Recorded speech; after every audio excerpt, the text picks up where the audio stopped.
Sorry, so to keep using, continuing on. Oh, that one actually had a Chinese, I should have left it closed for y'all.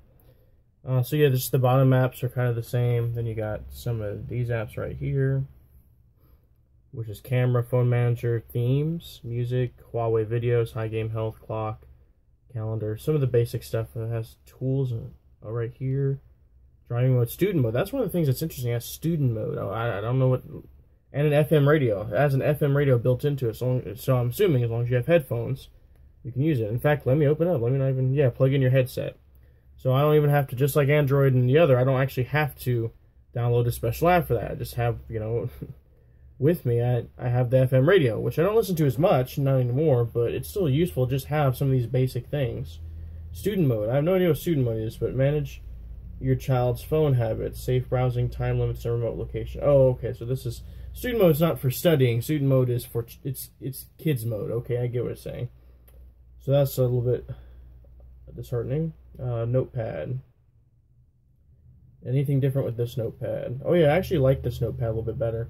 So first of all, you can see a variety of different things whenever, I don't know if I can adjust my phone like that, but you can see a variety of different things. It has the pinyin input and English right here.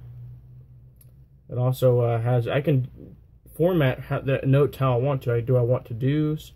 Do I want to put in an image? Do I want to take a photo? I can take a photo from this. Or I can format the font. Okay, so there's a few things I can format with this already from the get-go. So that's actually more useful than an Android at the very least. Yeah, I can choose an image to put here. I'm just going to choose this picture. No, I can't choose that. I'm going to choose this picture right here. Just okay, look. That's cool. So now I have my to-do that I didn't fill out, and then I have this photo I took the other day with this phone. The photo actually isn't too bad. I mean, it's definitely a little bit cheaper, but it's really okay as far as photos go. It's like, I'm not an iPhone person myself. You know, to me, if you want to get that like a good image, you might as well use a DSLR. You know, for your phone, just like basic stuff works. So for me, this works. I don't know how well this is going to capture the screen, but this is okay for me. So yeah, just with Notepad, I can already do a few more things I can do with Notepad compared to at least Android. A few more things. It also comes with a map, which I guess is Chinese Google Maps, Youku, Chinese YouTube, today's headline, Tunar Travel. I don't know what that is, but it looks like some Arabic app or something. VIP.com. No idea what that is. Meituan, no idea what that is. Weibo, do I even have one? No, I don't have Weibo. But that's a Chinese blogging site, and interestingly enough, WPS Office,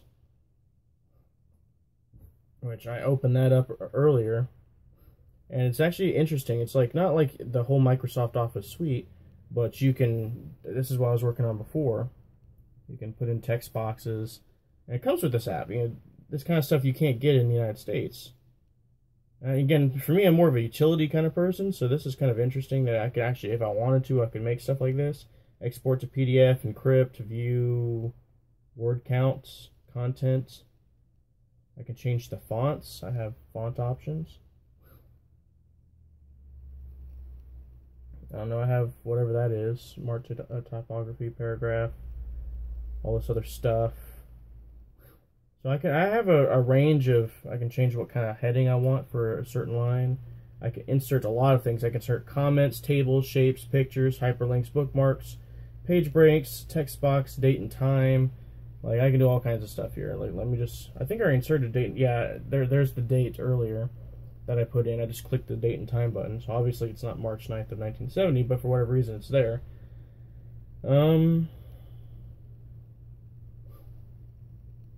So that's WPS Office. Clock. This clock is, excuse me, pretty basic.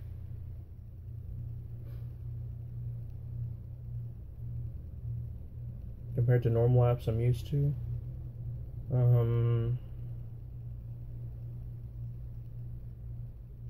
Settings look about the same. It has a fingerprint ID thing, and you can edit memory and storage.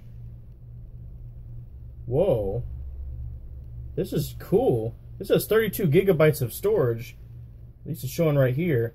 You can't get that on Android and iPhone. I mean, I don't... Wait, does it have an SD card slot? I don't think it has an SD card slot, though, so that makes the difference, I think. So I might as well hold my horses there before I say anything more. I don't recall seeing... I don't know for sure, but I don't recall seeing anything for... It said on the packaging that there was space for the mini SIM card, but I don't think there's actually space for SD card or SSD or whatever it's called.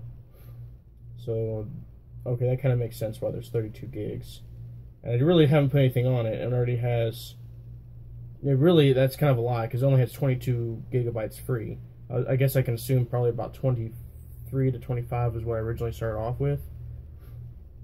But I haven't really put anything on it right now. So, I mean, how can I? I have it connected to the internet, I don't have mobile for it, and I only took a couple of pictures. I haven't actually put an SD card in there because I'm not even sure if I can put one in there. So it's really kind of lies when it says 32 gigabytes came with this phone. Obviously, everything comes with a little bit less. But it's weird, it has 10 gigabytes of information on it already. I'm not used to seeing that. Usually it's a few. There's a highboard. Kind of like a... Highboard brings you what you want intelligently. So I guess music, games, all that other stuff, and news, it brings to you automatically based on your usage. For those of you who haven't seen, it has Ni Hao 1987 with the KFC man giving a random Chinese kid some KFC.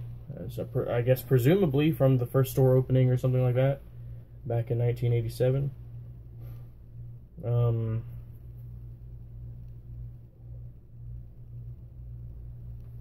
Just look at the back again. Ni Hao 1987, and yeah, the KFC man, Colonel Sanders on there. I wonder what picture's gonna show me. Okay, it's still open. Can't really think of much else different. I haven't really started exploring what I can do with downloading apps and stuff yet. It's just interesting that just to have the KFC phone here in the United States. I don't know who else may have one here in the US, but I know I do.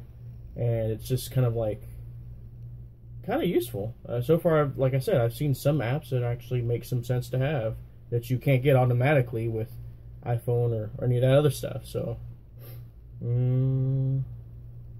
I thought for sure there was something else interesting about this.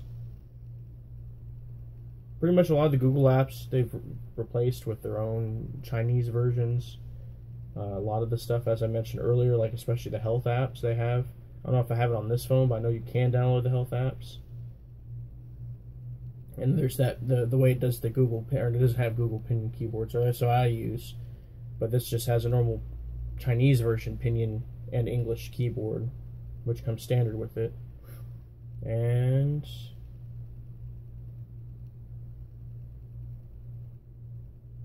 oh, it has dual SIM management, so you can have 2 SIM cards. Oh wow, I just found that you can have 2 SIM cards on this. I don't know why people would need 2 SIM cards. I'm not much of a SIM person. I don't know. I just buy a phone at the store or at Verizon or wherever I go, and there I have a phone. I don't know anything about the SIM card business, but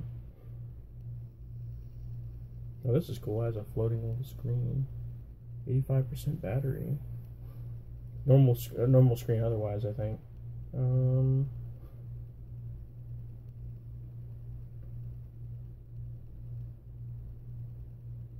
can control what kind of home screen I have.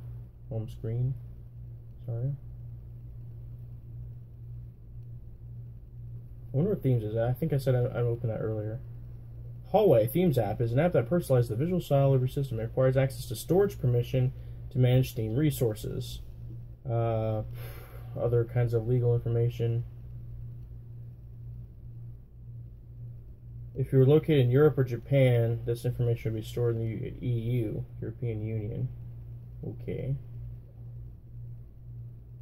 I'm not living in either, so customize. Okay, so I can. Here's my customization options for my home screen. The chicken man. Nothing. Let's see. Well, hold up. Let me see what it has. Lock screen. Yeah, that's the only one I got. Okay. So I actually have to go connect to internet before I can get anything more than the chicken man. Font wallpapers. Okay, that's not too interesting. Anything interesting with the camera and video? Let's see. What can I do here? Actually, this. This is a reasonable looking picture from this point. Let's take the picture. How does it look?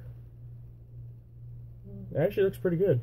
Camera, as far as I'm concerned, camera looks okay. I mean, after all, I have a difference between phone and DSLRs. So if I want something great, just to me, I don't care if it's phone, Android, or iPhone. I'm just going to use a DSLR. I don't really care. They're the same to me. Oh, wait, hold up. There's more to that. See, there's assistive grid. Okay, so you can automatically have grid, touch to capture, audio control, normal stuff.